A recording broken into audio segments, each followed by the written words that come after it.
Welcome to the Daily Gospel Reflections for Lent. I'm Dr. Ben Safransky. It's Holy Thursday, and today we're going to reflect on the Gospel reading for the Mass of the Lord's Supper. This is one of my favorite liturgies of the year, possibly my favorite. I can't totally explain why. I love being at church in the evening. Again, I don't know exactly why, but going to the Mass of the Lord's Supper at 7 or 7:30 in the evening with the sun starting to go down, somehow it really connects me to the night of the Last Supper, the feeling of being there when Christ institutes the priesthood and Eucharist. Maybe I love it because it's a Mass where we celebrate events that took place at a Mass, or the first Mass. So maybe for me, it feels more like I'm really there. So anyways, we Catholics are used to something different happening at Mass on Holy Thursday, and that is the washing of the feet. Let's try to step out of that for a second and think about the gospel reading today itself, the gospel reading about the washing of the feet. When you're flipping through a gospel and you come to the night of the Last Supper, what do you expect to see?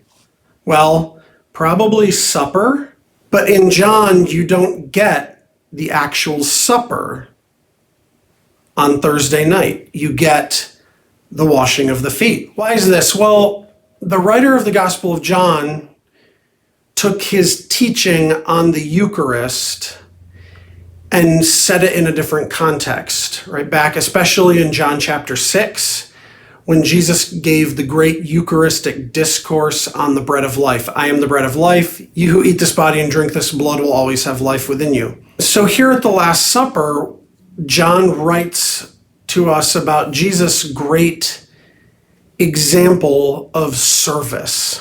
When you come to this point in the story and you're expecting the Eucharist, and instead you get the washing of the feet, what is that meant to do? What is the reader or the hearer of the gospel meant to think? Well, we are meant to connect in our minds the Eucharist that is celebrated at the Last Supper with the service that is exemplified by Christ as he washes the feet of the apostles. So with that said, let's reflect today on the fact that when we are called together in the Eucharist, which is the source and summit of the Christian life, we're not just called together to receive Christ's body and blood and to say how great it is that he gave us this gift. That's part of it. But we're called to go out as Christ then did and serve others in their greatest needs, to give ourselves like Christ did. Now, this is going to be different for different people based on your circumstances, your abilities, your inclinations, right? There have been many different kinds of saints in the history of the church. There have been saints who were teachers and preachers. There have been saints who were famous for praying. There have been saints who were famous for serving the poorest of the poor, say Saint Mother Teresa. There were saints who were known for simply giving good advice, listening to people, praying for their intentions. And so how we serve is going to look different for each of us.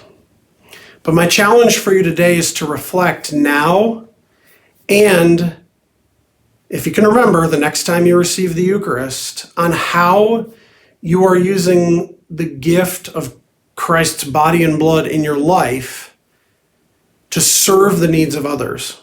And I would ask you to pray for me that I know how to do that well in my life. I'll be praying for you that you know how to do that in your life.